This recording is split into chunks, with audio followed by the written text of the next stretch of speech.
गुरु नानक जयंती। गुरु नानक जयंती का दिन था। गट्टू और चिंकी क्लास में बैठे थे। मिश्रा सर गुरु नानक जयंती पर भाषण दे रहे थे।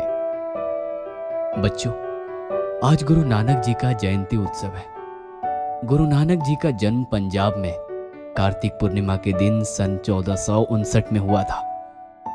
गुरु नानक सिख धर्म के संस्थापक हैं। उन्होंने अपने सहसाथियों के साथ गुरु ग्रंथ साहिबा नामक धर्म ग्रंथ लिखा था। नानक जी बचपन में बहुत ही तल्लक जिज्ञासु और ज्ञानी थे। उन्होंने अपने जीवन काल में भ्रमण किया और उपदेश किया कि सर्व धर्म सम्मान है, इसलिए हमें स्नेह और प्रेम से रहना चाहिए। मन में ईश्वर की आराधना करनी चाहिए। मूर्ति या मंदिर में भगवान ढूंढने से अच्छा इंसानों में भगवान देखकर उनकी सेवा करनी चाहिए।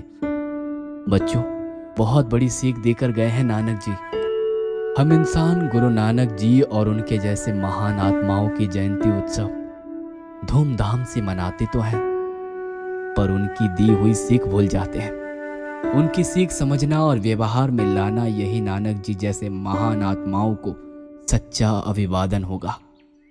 गट्टू और चिंकी अपने दोस्त हरी के साथ स्कूल से लौट रहे थे। तब गट्टू कहता है, मिश्रा सर ने आज बहुत अच्छी बात कही है हरी। हम बस जयंती मनाते हैं, गाते हैं, नाचते हैं और दूसरे दिन भूल जाते हैं। हाँ यार, पर आज आंखें खुल गई।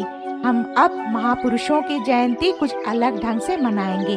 पर कैसे?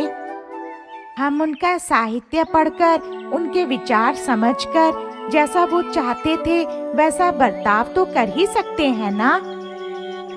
ठीक कह रहा है गट्टू तू। चल, अब मैं अपने घर चलता हूँ।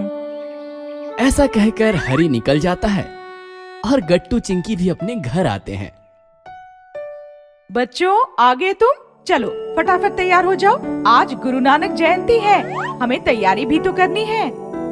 कैसी तैयारी मम्मी?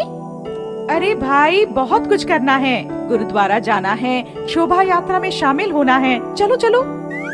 नहीं मम्मी, हम नहीं आएंगे। ऐसा क्यों कह रहे हो बच्चों?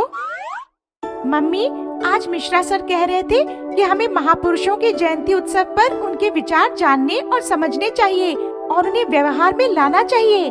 अब हम सब महापुरुषों की जयंती इसी ढंग से मनाएंगे, उनके विचार जानकर और समझकर।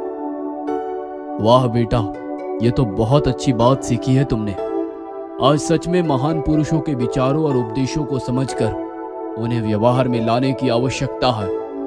ऐसा करने से हम खुशहाल समाज और खुशहाल देश की ओर बढ़ सकते हैं। पर ऐसा होता कहाँ है? सब लोग बस जयंती नाचकर गाकर ही मनाते हैं। यही तो प्रथा है। प्रथाएं चलती है क्योंकि हम उन्हें वैसे ही फॉलो अप करते हैं जैसी वह हमारे पास चलकर आती है। अगर हम हमारी अलग प्रथा शुरू करें तो हो सकता है कि धीरे धीरे लोग भी हमारा अनुकरण करें, पर यह करने के लिए शुरुआत तो हमें ही करनी होगी। पापा, मिश्रा सर कह रहे थे कि गुरु नानक जी मूर्ति पूजा और अंधश्रद्धा के खिलाफ थे। हाँ बेटा, मिश्रा सर ठीक कह रहे थे। गुरु नानक जी ही नहीं, और भी ऐसे कई महापुरुष हैं जो भगवान के साथ साथ इंसानों की भी सेवा करते थे और समाज में जन सेवा का संदेश देते थे। फिर तो हमें महापुरुषों के विचारों का अध्ययन करना चाहिए।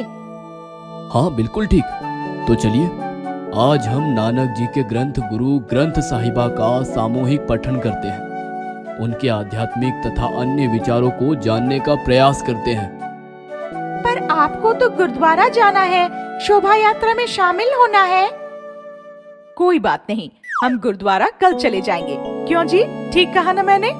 बिल्कुल ठीक। अगर हमारे बच्चे इतने समझदार और जिज्ञासु हो सकते हैं तो हमें भी उनका साथ अवश्य देना चाहिए। तो ठीक है पापा, मैं बस अभी आता हूँ। अब तुम कहाँ जा रहे हो? मैं हरी और बाकी दोस्तों को बुलाता हूँ, वो भी हमारे साथ पठन में शामिल होंगे। पहले मुंह हाथ तो धो लो। अच्छे विचारों को ग्रहण करने से पहले मन के साथ साथ शरीर भी तो स्वच्छ होना चाहिए। ओके मम्मी, चलो चिंकी। गट्टू और चिंकी मुंह हाथ धोकर फ्रेश हो जाते हैं। और फिर अपने सारे दोस्तों को बुला लाते हैं। पापा गुरु ग्रंथ साहिबा और गुरु नानक जी के विचारों आधारित कुछ अन्य ग्रंथ निकाल कर रखते हैं। सब लोग पठन करने बैठ जाते हैं। बच्चों, शांत और एकाग्र मन से बैठ जाओ और गुरु नानक जी के विचार सुनो। इस प्रकार पापा पठन शुरू करते हैं और बच्चे बड़े ध्यान से विचार ग्रहण करने लगते हैं।